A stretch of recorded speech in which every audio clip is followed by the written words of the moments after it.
got so much motherfucking design on right now. Bring it down, bring it back, make it clap. I got 3 old guys, I'm the block with it. Bitches on my line, and you know. Hai, perkenalkan nama saya Veronica Tiara. Nah, di sini saya akan menjelaskan materi tentang pendekatan pembelajaran, model pembelajaran, metode pembelajaran, strategi pembelajaran, dan teknik pembelajaran, discovering learning, intuitive learning, dan comparative learning. Nah, pertama-tama kita membahas tentang pendekatan pembelajaran dulu ya. Nah, pendekatan pembelajaran adalah suatu metode atau strategis yang digunakan oleh guru dalam mengajar, guna membantu siswa untuk memahami dan menguasai materi pembelajaran dengan lebih efektif. Nah, pendekatan pembelajaran berhubungan dengan tujuan, materi, metode, strategis, model, dan edukasi pembelajaran. Nah, dalam memilih dan menerapkan pendekatan pembelajaran, guru atau sumber belajar perlu memperhatikan atau mempertimbangkan beberapa faktor seperti tujuan, materi, dan sumber belajar, serta keterampilan dan kemampuan siswa. Pendekatan pembelajaran dapat dibedakan menjadi 2 jenis utama, yaitu pendekatan yang berorientasi pada siswa dan pendekatan yang berorientasi pada guru. Pendekatan yang berfokus pada siswa, tekanan pada peran aktif, kreatif, dan mandiri siswa dalam membangun pengetahuan dan keterampilan mereka sendiri. Sedangkan pendekatan yang berfokus pada guru, tekanan pada peran dominan guru dalam menyampaikan informasi, pengetahuan, dan keterampilan kepada siswanya.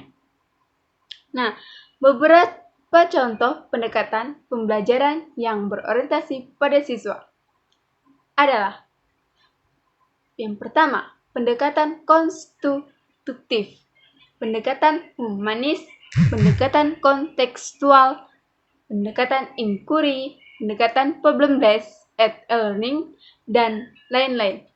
Contoh pendekatan yang berorientasi pada guru adalah pendekatan behavioris, pendekatan exploratory, pendekatan langsung, pendekatan ceramah, dan lain-lainnya. Nah, penerapan pendekatan pembelajaran harus dilakukan dengan mengikuti langkah-langkah atau sintak yang telah diterapkan dalam model pembelajaran yang dipilih. Nah, model pembelajaran adalah rancangan yang menggabungkan pendekatan strategis, metode, teknik, dan sumber belajar dalam suatu prosedur pembelajaran. Nah, model pembelajaran harus sesuai dengan tujuan dan materi yang ingin dicapai. Dalam penerapan pendekatan pembelajaran, guru harus memperhatikan atau mempertimbangkan kelemahan dan kelebihan setiap pendekatan, serta memilih pendekatan yang harus disesuaikan dengan tujuan dan materi yang ingin dicapai. Dengan demikian, pendekatan pembelajaran dapat membantu meningkatkan kualitas dan hasil pembelajaran yang dicapai oleh siswa. Nah, sekarang kita akan melanjutkan materi yang kedua, yaitu model pembelajaran. Model pembelajaran adalah suatu kerangka konsep yang melukiskan prosedur secara sistematis dalam mengkoordinasikan pengalaman belajar untuk mencapai tujuan belajar tertentu dan berfungsi sebagai pedoman bagi para perancang pembelajaran dan para pengajar. Dalam merencanakan dan melaksanakan aktivitas pembelajaran, model pembelajaran mempunyai tujuan yang jelas tentang apa yang akan dicapai, termasuk di dalamnya apa dan bagaimana siswa belajar dengan baik, serta cara yang efektif untuk mencapai tujuan tersebut. Model pembelajaran tidak hanya untuk mempermudahkan guru, melainkan juga berdampak positif terhadap siswa-siswinya, maupun untuk proses belajar mengajar. Contohnya saja, dengan menggunakan metode pembelajaran, maka siswa akan lebih mudah berkreatif dalam berpikir, kemudian dengan kemudahan tersebut dapat meningkatkan proses pembelajaran mengajar yang diharapkan serta hasil yang memuaskan. Model pembelajaran memiliki sintaks yang dapat dilakukan siswa dengan bimbingan guru. Pelaksanakan pembelajaran dengan pendekatan saintifik sebagaimana yang diterapkan pada kurikulum 2013. Sebaiknya dipadukan secara sinkron dengan langkah-langkah atau tahap kerja sintak. Model pembelajaran. Fungsi model pembelajaran adalah pedoman dalam merancang hingga pelaksanaan pembelajaran sehingga guru dapat menguraikan langkah-langkah pembelajaran yang konkret dan dapat diamati dalam upaya evaluasi perkembangan peserta didik. Sekarang kita akan melanjutkan materi yang ketiga, yaitu model pembelajaran.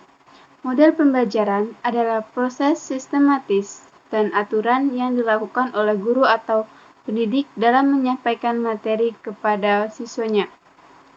Dalam definisi ini, metode pembelajaran dapat diartikan sebagai cara yang digunakan guru untuk mencapai tujuan pembelajaran. Metode pembelajaran melibatkan interaksi antara pendidik dan peserta didik dalam proses pembelajaran dengan tujuan mencapai tujuan yang telah ditetapkan.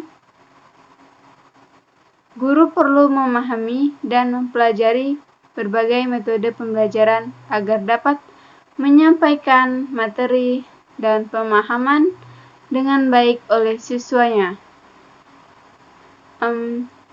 Metode pembelajaran memiliki beberapa fungsi seperti sebagai alat motivasi ekstrinsik untuk siswa, strategi pembelajaran yang membantu siswa menanggapi ilmu dengan baik, dan sebagai alat mencapai tujuan pembelajaran.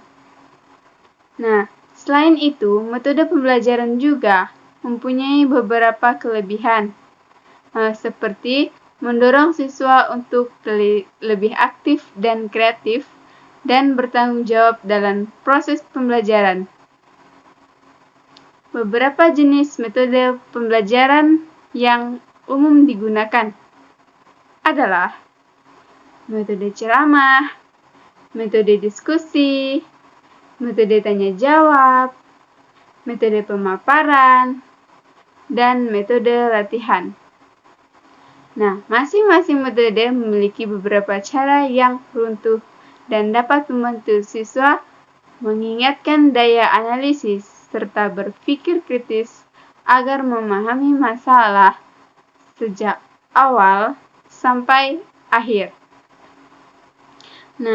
Dalam menggunakan metode pembelajaran, guru harus memiliki beberapa landasan pemikiran.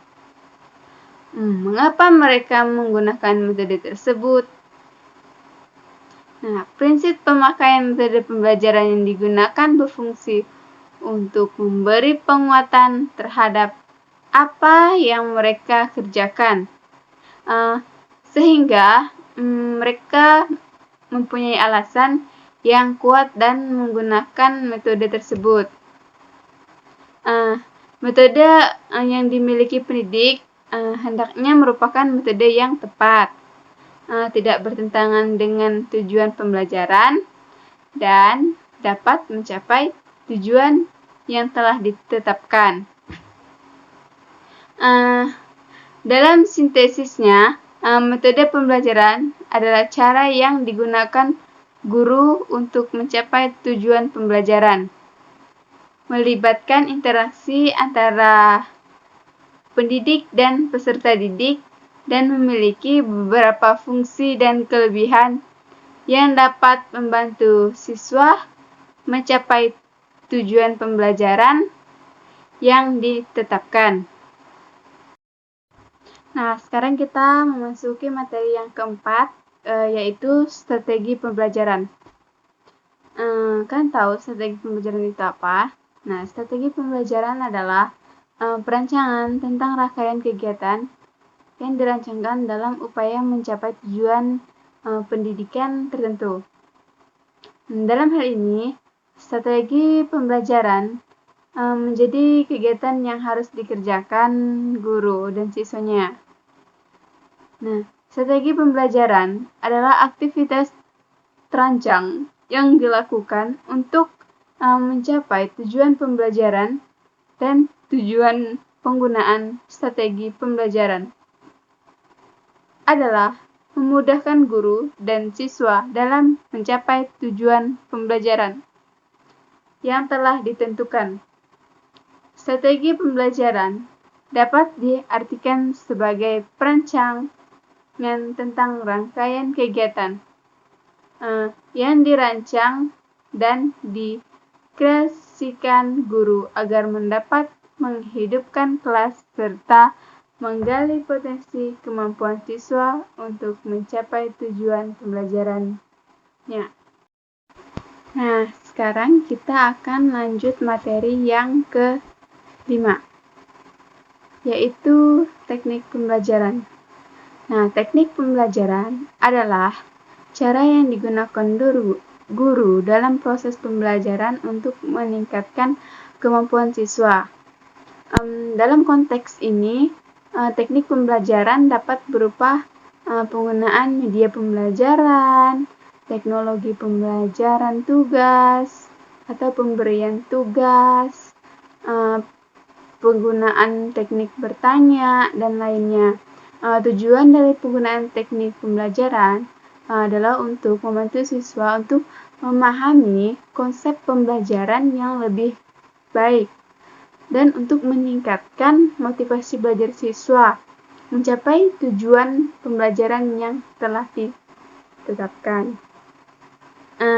Ada beberapa contoh teknik pembelajaran yang dapat digunakan. Adalah yang pertama itu teknik penjelasan, yang dimana guru tuh memberi penjelasan secara verbal atau nonverbal terhadap suatu konsep atau materi pembelajaran. Nah, yang kedua itu teknik diskusi, yang dimana tuh guru tuh kayak mengadakan diskusi antara guru dan siswa dan antara siswa dengan siswa lainnya untuk membahas suatu topik dan mencapai pemahaman yang lebih dalam. Nah, yang ketiga itu adalah teknik simulasi, di mana guru tuh harus menyediakan situasi atau lingkungan yang menyerupai situasi di dunia nyata, sehingga siswa tuh dapat belajar dan pengalaman yang sebenarnya gitu. Yang keempat teknik role playing, di mana guru meminta siswa untuk memamerkan peran tertentu dalam berinteraksi dalam situasi yang telah ditentukan, sehingga siswa dapat belajar melalui pengalaman dan pengamatan. Dalam praktik teknik pembelajaran sering digunakan bersama-sama dengan pendekatan, metode strategis, dan metode pembelajaran untuk mencapai tujuan pembelajaran yang efektif dan efisien. Namun, perbedaan antara metode dan teknik pembelajaran adalah bahwa metode lebih bersifat ke prosedurnya, lebih berisi tahap-tahap tertentu. Sedangkan tuh kalau teknik tuh itu tuh kayak cara yang digunakan dan bersifat implemental langsung dipraktek dalam relasi pembelajaran di kelas. Kayak langsung teknik itu kayak hal yang harus dipraktekin langsung di kelas.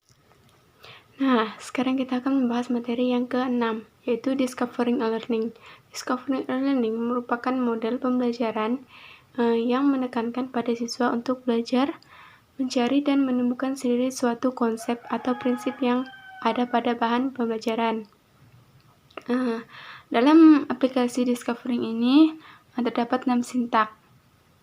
Yang pertama itu adalah pemberian rangsangan, yang kedua identifikasi masalah, yang ketiga mengumpul data, yang keempat mengolah data, yang kelima pembuktian, yang keenam menarik kesimpulan. Nah, pemberi rangsangan itu contohnya seperti guru menyediakan kondisi interaksi belajar yang dapat mengembangkan atau membantu siswa dalam mengelaborasikan bahan.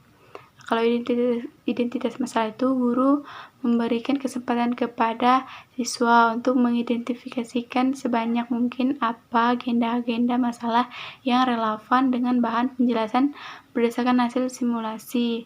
Terus tuh kemudian tuh salah satunya dipilih dan dirumuskan dalam bentuk hipotesis.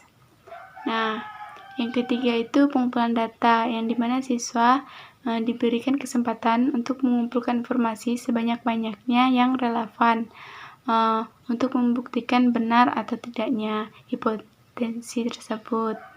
Yang keempat adalah pengolahan data, yang dimana siswa mengolah data atau informasi yang telah diperoleh baik dari referensi buku, wawancara, observasi, dan sebagainya lalu klarifikasikan. Yang kelima pembuktian, yang dimana siswa melakukan pemeriksaan secara cermat untuk membuktikan benar atau tidaknya hipotesis yang ditetapkan sebelumnya dengan temuan alternatif. Dihubungkan dengan hasil data upload, menarik kesimpulan itu dimana siswa menarik sebuah kesimpulan yang dapat dijadikan prinsip umum dan semua kejadian atau masalah yang sama dengan mempertimbangkan hasil verifikasi. Nah, sekarang kita akan memasuki materi yang ketujuh, yaitu pengertian intuitif. Intuitive learning adalah pendekatan pembelajaran yang dimana siswa secara aktif terlibat dalam mengajukan pertanyaan, menyelidiki dan mencari jawaban atau solusi atas pertanyaan-pertanyaan mereka sendiri. Nah, pendekatan ini mendorong keterlibatan dan pemikiran kritis siswa sambil mempromosikan pengembangan keterampilan penelitian dan pemecahan masalah. Nah, sintak intuitive learning. Yang pertama, pertanyaan awal, yang dimana siswa itu mengajukan pertanyaan atau menerima pertanyaan dari guru. Yang kedua itu penelitian siswa, yang dimana siswa melakukan penelitian untuk menjawab pertanyaan tersebut. Ini dapat melibatkan pengumpulan data, observasi, atau studi pustaka. Yang ketiga itu analisis, yang dimana siswa menganalisis informasi yang dikumpulkan untuk menarik kesimpulan atau menemukan pola. Nah, yang keempat itu menyampaikan hasil, yang dimana siswa berbagi temuan atau jawaban mereka dengan kelompok satu kelas. Kayak contoh yang di pembelajaran IPS, misalkan nih guru kita ini memberi masalah tentang lingkungan hidup, maksudnya lingkungan yang tercemari gitu ya. Nah, nanti kita tuh bakalan dibentuk kelompok. Nah, nanti tuh siswa tuh bakalan bertanya kan kepada gurunya. Nah, nanti guru akan menjawab dengan cara mereka mencari jawabannya sendiri gitu. Mereka harus menemukan jawaban mereka sendiri. Kenapa nih bisa begini gitu. Nah, itu kalau mereka sudah mendapatkan jawabannya, mereka bakalan diskusi itu satu kelompok. Nah, mereka bakal mempresentasikannya ke depan gitu untuk memberitahu kepada kelompok-kelompok lain. Nah, sekarang kita memasuki materi yang terakhir, yaitu comparative learning. Kalian tahu nggak comparative learning itu apa? Jadi comparative learning adalah suatu metode pembelajaran yang menerapkan pembagian kelompok kecil dalam melaksanakan pembelajarnya. Biasanya tuh peserta didik akan dibagi menjadi 4-6 orang dalam satu kelompok. Nah, metode ini tuh bertujuan untuk membantu peserta didik dalam bekerja sama dengan temannya. Nah, agar bisa berdiskusi dan bertukar ide, saling memberi pengertian, membangun kepercayaan dalam diri dan kepercayaan pada teman. Nah, di dalam comparative learning ini terdapat 6 sintak. Yang pertama itu menyampaikan tujuan dan motivasi siswa. Nah, yang kedua itu menyajikan informasi. Yang ketiga, mengordinasikan siswa ke dalam kelompok belajar. Yang keempat, membimbing kelompok bekerja dan belajar. Yang kelima, evaluasi. Yang keenam, memberi penghargaan. Ini comparative learning ini sama dengan yang tadi ya, yang equity learning. Mereka tuh kayak belajar kelompok, mendiskusikannya bersama. Nanti bakalan mereka bahas gitu. Dalam pembagian kelompok ini kita sebagai guru ini harus turun tangan, biar nanti tuh mereka tuh gak ada milih sendiri. Kan kalau misalkan mereka milih sendiri nih ya, pasti bakalan ada yang namanya kayak ngelihat temen tuh dari segi kepintaran pandaiannya, pasti berebut tuh. Masa nanti yang bodoh sama yang, maksudnya masa nanti yang pandai bicara sama pandai bicara, yang aktif sama yang aktif, terus nanti yang pendiam, yang malu-malu itu disatuin. Nah, itu tuh nggak sesuai, cocok. Jadi kita sebagai guru yang harus bisa membagi kelompok itu agar kelompok itu menjadi sempurna. Nah, sekian materi dari saya ucapkan terima kasih.